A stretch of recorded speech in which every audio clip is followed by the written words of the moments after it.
आणि यानंतर पाहूयात महत्त्वाच्या 10 बातम्यांचा वेगवान आढावा टॉप 10 न्यूज मधून।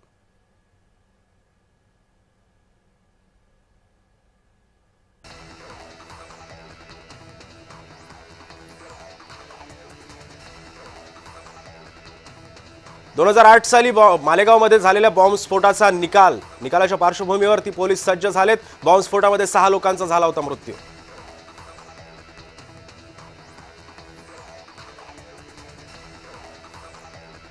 मुख्यमंत्री देवेंद्र फडणवीसांनी घेतली राज्यपालांची भेट। राजभवन येथे राज्यपालांसोबत झाली मुख्यमंत्र्यांची चर्चा। पुष्पगुच्छ देत केलं मुख्यमंत्र्यांचं स्वागत।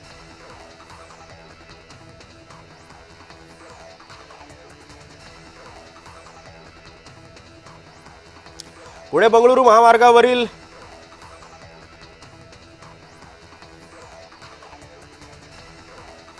शालार्थ आयडी प्रकरणामध्ये आता अनेकांना अटक झालेली आहे। त्याच प्रकरणी सिद्धेश्वर काळुसे यांना सुद्धा आता पोलिसांनी ताब्यात घेतलंय।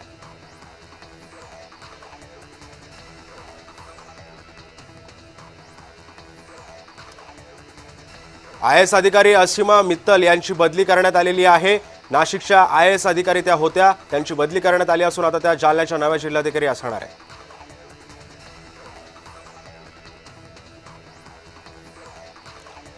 राजन विचारे यांच्या विरोधात ठाण्यातील लुईसवाडी मध्ये लावण्यात आलेल्या बॅनरवरती आता कारवाई करायला आलेल्या पोलिसांना आता रोखण्यात आलं। या आमच्या भावना आहेत, बॅनरवर कोणतीही शिवीगाळ केलेली नाहीये, त्यामुळे बॅनर काढू नका असा तरुणांना आग्रह केलेला आहे।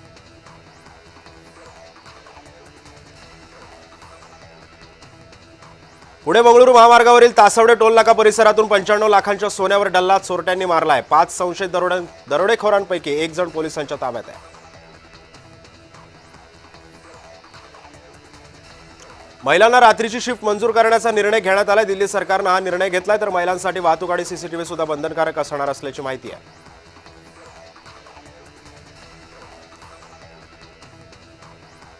शेगावच्या गजानन महाराजांच्या मंदिरामध्ये 1,11,111 मोदकांचा महाप्रसाद अर्पण करण्यात आलाय। श्री संत गजानन महाराजांची पालखी परतीच्या मार्गावर आहे, तर आजचा मुक्काम खामगावमध्ये असणार आहे।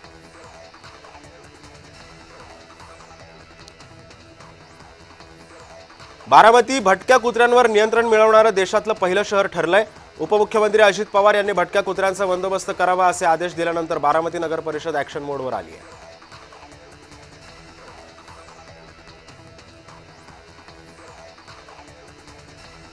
भिवंडीमध्ये कफ सिरपच्या 1600 बाटल्या जप्त करत 2 आरोपींना अटक करण्यात आली आहे। भिवंडी गुन्हे शाखेने ही मोठी कारवाई केली आहे।